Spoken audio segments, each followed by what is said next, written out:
What is good, YouTube? You know who it is. Chef D for Chef State of Mind. We're back at it again. And today we're going to be doing something super quick, super easy, super simple. We're going to be making steak, okay? This is going to be the best steak you ever had in your life, alright?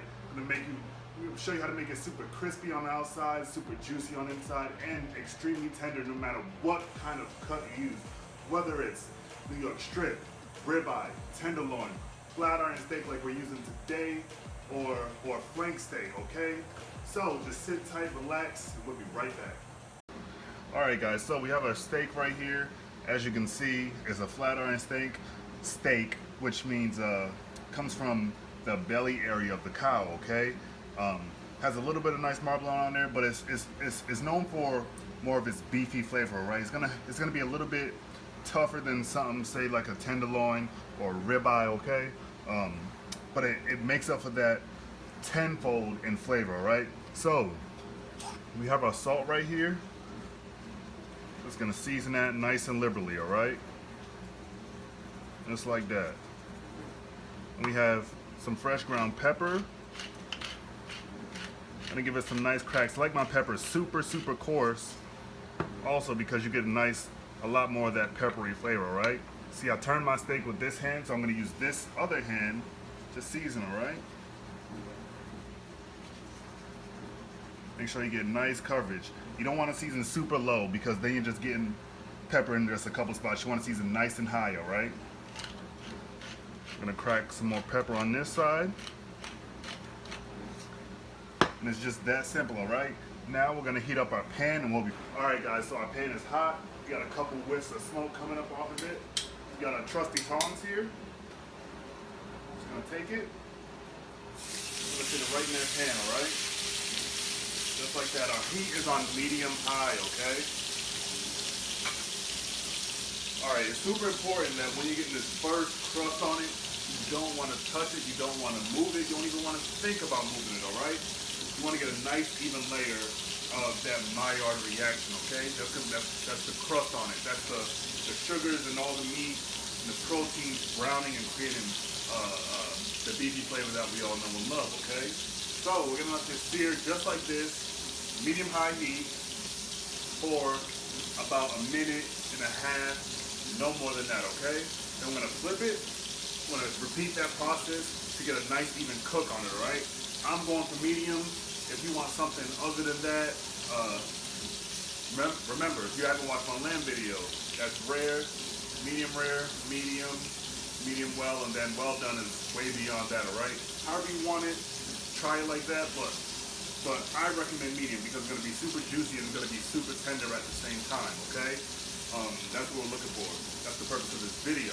So, once we're ready to flip, we'll be right back. Okay, so, it's been about a minute and a half. I'm gonna flip it, look at that. You have a nice, almost even layer, okay? And you can see that meat starting to buckle.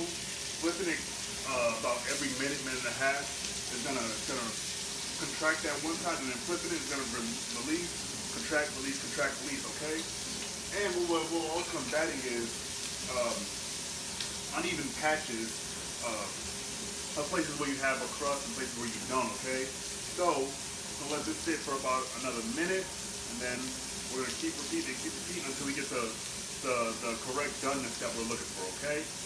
So once we get to our desired temperature, I'm gonna bring you guys right back in. I'm gonna let our meat rest, and then I'm gonna cut right into it, okay? To show you how I like to eat it, show you how juicy it is, show you how tender it is, okay? So, we're gonna fast forward this, and then we'll be right back.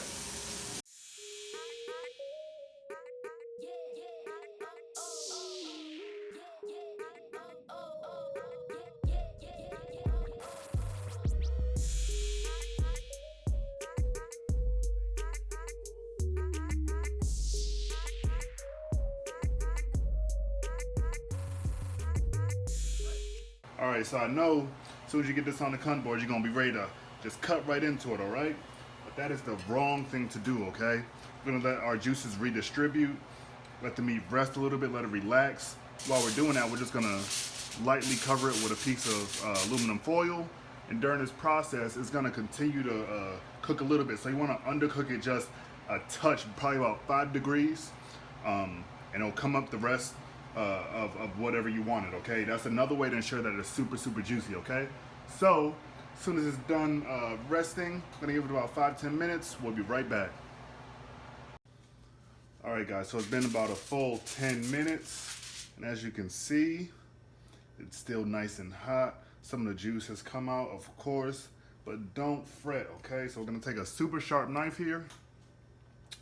So, one important thing to know is the grain runs this way, okay? You don't wanna cut with the grain, you wanna cut against it. That's gonna make it seem, make it feel a lot more tender than it actually is, okay? So I'm gonna cut nice strips, nice and thin, okay? And as you can see, look at that. That's a beautiful medium right there. That is absolutely gorgeous. So let me finish cutting this. We're gonna put our plate together. All right, guys, and that is it. This is the final product. It's that simple. Just buy good ingredients, take your time, put love into everything that you do, and just follow those simple tips, tricks, and solutions, all right? So, if you guys have anything you want me to make, just drop it in the comments. Again, remember to like, comment, share, subscribe. We're already at 1,000 subscribers, and I want to thank every last one of you. But until next time, I'm Chef State of Mind. No, I'm Demetrius for Chef State of Mind. And that's it.